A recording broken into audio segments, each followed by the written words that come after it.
We can definitely say that we save lives. Doing these ECMO flights all across the Nordics is something that is truly unique.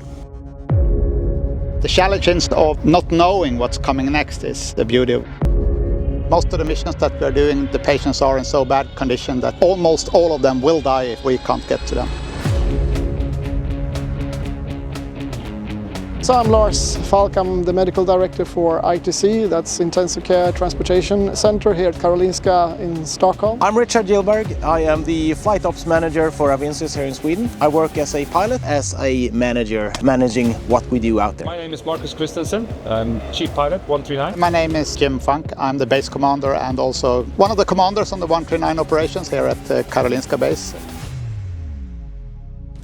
Behind me is the AW139, which is our mobile intensive care ward, as we call it. And we can treat anything in this helicopter, from neonatal and pediatric patients to adult patients with all kinds of illnesses. We got a set of approximately 10 to 12 pilots flying this helicopter out of the base at Arlanda Airport. We take off here and fly to the Karolinska University Hospital, where we pick up the specialty teams depending on what kind of mission we depart on. So Karolinska is the main university hospital in Sweden, and we're sort of the referral center for the whole country. The furthest we go is where the patient is. We reach all of the Nordic countries except for Iceland. So when we go to Iceland, we use a fixed wing. We transport around 500 to 600 patients per year. The helicopter flies anything that is an ICU patient, anything from a neonatal or preterm child to an adult patient. So we have actually 4 teams. We have an ECMO team, we have a neonatal team, we have a pediatric team, and we have a sort of a general ICU team as well. The 139 is perfect for this type of operation, since we can bring a lot of fuel and a full team flying along with us compared to many other EMS operations where you might be 2 in the cabin rather than 4.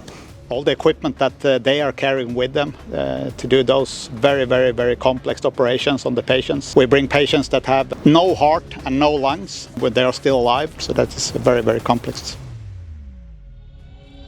When we set up the service, we looked at where are the patients from that we want to treat and that we need to transport. And our patients come from all across the Nordic countries, including the Baltics. So we needed to do a tender for a helicopter that was quite heavy, so we could load both the ICU equipment as well as several members of the staff.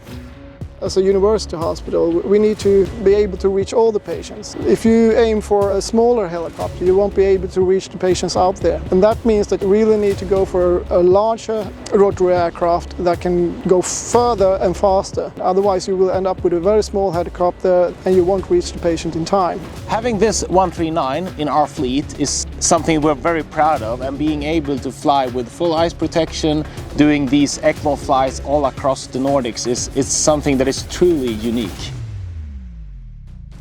With on the road with an ICU ambulance or going with the fixed wing, it takes comparatively much longer time. So the AW139 also adds the capability of full ice protection, which is we can fly in any weather. And there's not really another option out in the market where you can have a full ice protection in this kind of helicopter.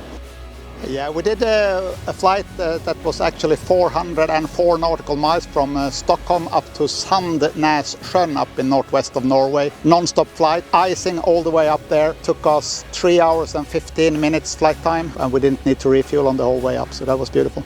For me, operating such a sophisticated aircraft with full ice protection, extra fuel and all of that, being able to operate into sparsely populated areas, is a huge sensation of fulfillment. And operating this aircraft in combination with this highly critical medical branch with which the ECMO is truly unique.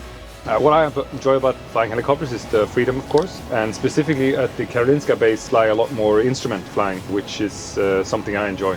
I like it as well, the freedom and also the responsibility of it, and make the difference for the patients. It's a beauty with the job. We want to find the perfect match for each region, depending on what they need. In this case, the 139 is the perfect match for Karolinska and their purpose.